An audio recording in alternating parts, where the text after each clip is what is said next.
তাসকিনের বিরুদ্ধে মারধরের যে অভিযোগ করা হয়েছে থানায়, এ নিয়ে তাসকিন কি বললেন? তাসকিন প্রথমেই বললেন, সবাইকে অনুরোধ, গুজবে বিভ্রান্ত হবেন না।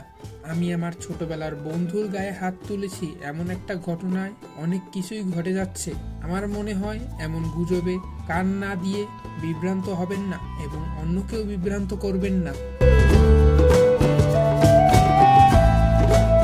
এটা আমার পরিবার ও আমার বন্ধুর জন্য সম্মানজনক না।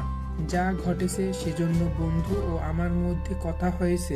এটা যে পর্যায়ে গেছে কোনোভাবে এমনটা হওয়ার কথা নয়। শুধু একটা কথাই বলতে চাই, বিষয়টা অন্য, বাস্তবতা ভিন্ন।